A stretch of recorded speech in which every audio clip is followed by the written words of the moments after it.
Kitab 2 Tawarikh.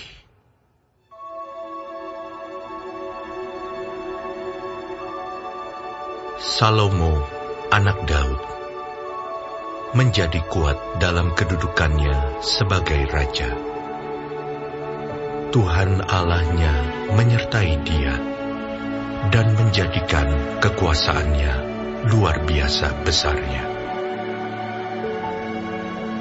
Salomo memberi perintah kepada seluruh Israel, kepada kepala-kepala pasukan 1000 dan pasukan 100, kepada para hakim dan kepada semua pemimpin di seluruh Israel, yakni para kepala puak. Lalu pergilah Salomo bersama-sama dengan segenap jemaah itu ke bukit pengorbanan yang di Gibeon. Sebab disitulah kemah pertemuan Allah yang dibuat Musa, hamba Tuhan itu, di padang gurun.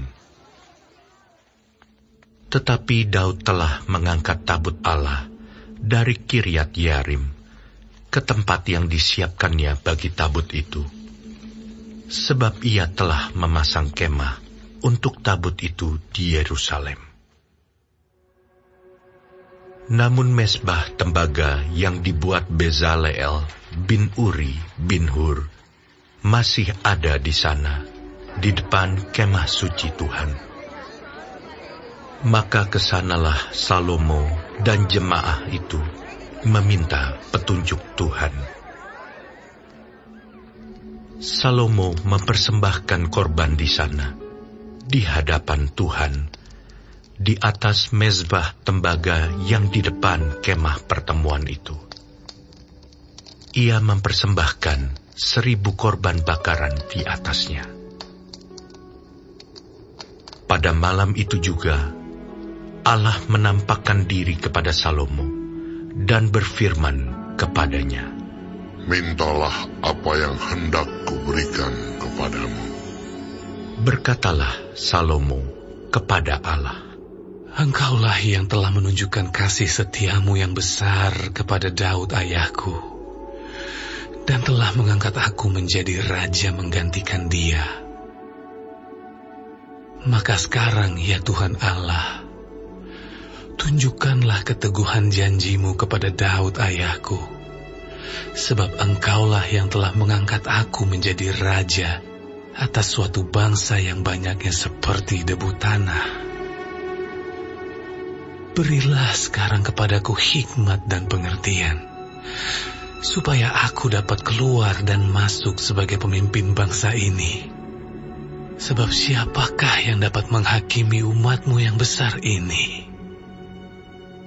Berfirmanlah Allah kepada Salomo, Oleh karena itu yang kau ingini, dan engkau tidak meminta kekayaan, harta benda, kemuliaan, atau nyawa pembencimu, dan juga tidak meminta umur panjang.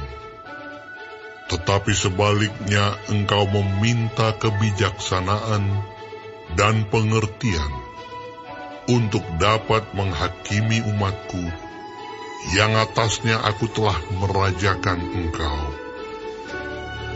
Maka kebijaksanaan dan pengertian itu diberikan kepadamu.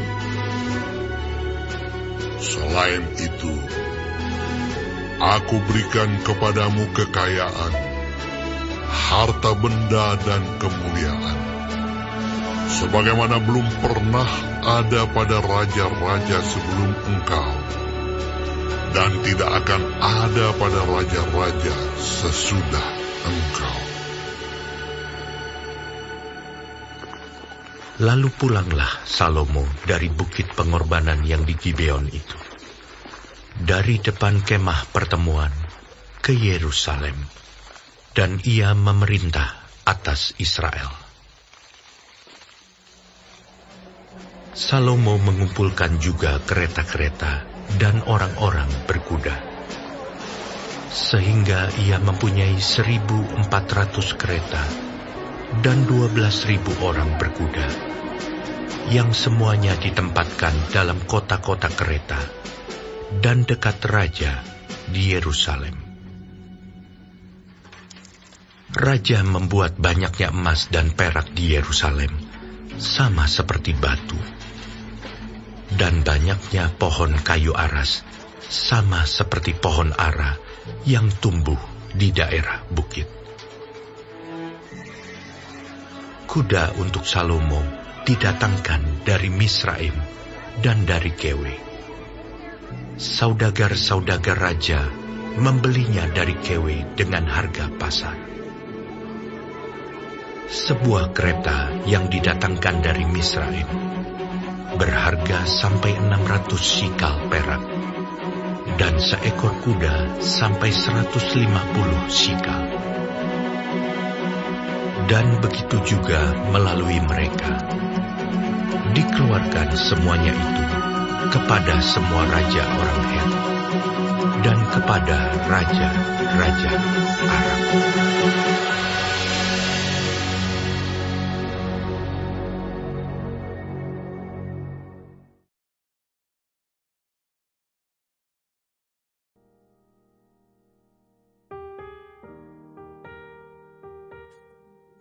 Shalom semua jemaat Tuhan, kembali kita di dalam pendalaman Alkitab Clear Sight. Sekarang kita sudah memasuki kitab 2 Tawarik 1. Tuhan Yesus memberkati. Yang pertama kita melihat di awal pemerintahan Salomo di ayat 1, dan pasal ini dimulai dengan Salomo menjadi kuat karena Tuhan menyertainya dan kerajaannya diteguhkan oleh Tuhan. Artinya, keberhasilan sejati bukan karena kemampuan manusia, tetapi karena penyertaan Tuhan. Di ayat 2-6, Salomo beribadah di Gibeon. Salomo dan seluruh pemimpin pergi ke Gibeon. Di sana ada kemah pertemuan atau tabernakel. Salomo mempersembahkan 1.000 korban bakaran. Artinya, Salomo memulai pemerintahannya dengan mencari Tuhan, dan ia memberi yang terbaik bagi Tuhan dengan pengorbanan yang sangat besar. Awal yang benar dengan Tuhan menentukan masa depan yang kuat. Di ayat 7-10, di mana Tuhan menampakkan diri kepada Salomo. Tuhan datang dalam mimpi dan berkata, "Mintalah apa yang hendak kuberikan kepadamu." Salomo tidak meminta kekayaan, umur panjang, atau kemenangan atas musuh, tetapi ia meminta hikmat dan pengetahuan untuk memimpin umat Tuhan. Artinya, Salomo memiliki hati yang benar.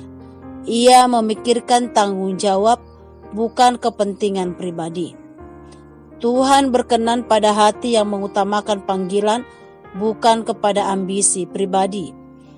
Di ayat 11-12, jawaban Tuhan.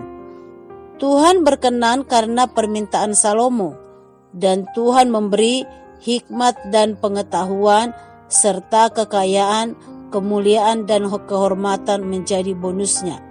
Artinya, jika kita mencari yang utama yaitu kehendak Tuhan, Tuhan menambahkan yang lain. Di ayat 13-17, kemakmuran dari Salomo. Salomo kembali ke Yerusalem dan memerintah. Ia memiliki kekayaan besar, emas dan perak melimpah, banyak kereta dan kuda, jaringan perdagangan internasional. Artinya, berkat Tuhan nyata dalam hidupnya. Namun ini juga menjadi awal potensi bahaya, yaitu ketergantungan pada kekayaan. Dan kesimpulan daripada 2 Tawarik 1 ini menekankan yang pertama, pentingnya memulai dengan Tuhan. Yang kedua, hati yang benar dalam meminta. Yang ketiga, hikmat lebih berharga daripada kekayaan. Yang keempat, berkat Tuhan adalah hasil dari prioritas yang benar. Sebagai aplikasi dalam hidup kita adalah, apakah kita memulai setiap keputusan dengan Tuhan? Apa yang biasanya kita minta dalam doa? Apakah kita mencari hikmat atau hanya berkat?